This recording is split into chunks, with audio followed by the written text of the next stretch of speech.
తూర్పుగోదావరి జిల్లాలోని పెద్దాపురం గ్రామానికి ప్రసిద్ధి చెందిన దేవత మరిడమ్మ తల్లి అమ్మవారండి. ఈ అమ్మవారి ఉత్సవాలు ఈ ఆషాఢమాసంలో జరుగుతూ ఉంటాయి. జ్యేష్ఠమాసం అమావాస్య నుండి ఆషాఢమాస అమావాస్య వరకు ఈ మరిడమ్మ తల్లి జాతర పెద్దాపురంలో వైభవపేతంగా జరుగుతూ ఉంటుందండి. అయితే ఈ ఆలయం యొక్క స్థల పురాణం ఏమిటంటే, పూర్వకాలంలో కలరా, మసూచి లాంటి వ్యాధులు ప్రబలి ఊరిలో అనేక మంది మృత్యుబారిన పడుతుండేవారట. పెద్దాపురం పరిసర ప్రాంతాల నుండి కలరా, మసూచి మహమ్మారిని పారద్రోలిన మారెమ్మ అమ్మవారు పాత పెద్దాపురంలో గ్రామదేవతగా ఎన్నో ఏళ్ల కిందటనే వెలిశారట. ఆనాటి నుండి భక్తులు ఎంతో భక్తి శ్రద్ధలతో ఆ తల్లికి పూజాది కార్యక్రమాలు నిర్వహించేవారట. 17వ శతాబ్దంలో పెద్దాపురంలో మనోజీ చెరువుకి అతి సమీపంలో గ్రామదేవతగా శ్రీ మరిడమ్మ అమ్మవారు వెలిశారట. ప్రస్తుతం మరిడమ్మ తల్లి దేవాలయం ఉన్న ప్రదేశం అంతా చిట్ట అడవిగా ఉండేదట.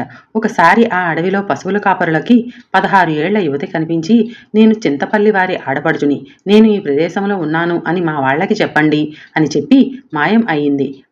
ఈ వింతను చూసిన పశువుల కాపరులు వెనువెంటనే చింతపల్లి వారికి జరిగింది అంతా చెప్పారట.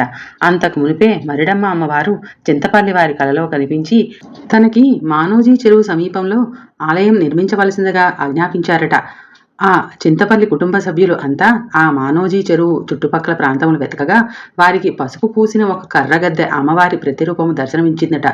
ఈ గద్దెను ఇక్కడే ప్రతిష్ఠించి తాటాకు పాక వేసి ఆనాటి నుండి నిత్య ధూప దీప నైవేద్యములు చెల్లించి ఆరాధించడము ప్రారంభించారు. అయితే అమ్మవారికి ఈ ఆషాఢమాసపు ఆదివారాలంటే ఎంతో ప్రియమైనవండి.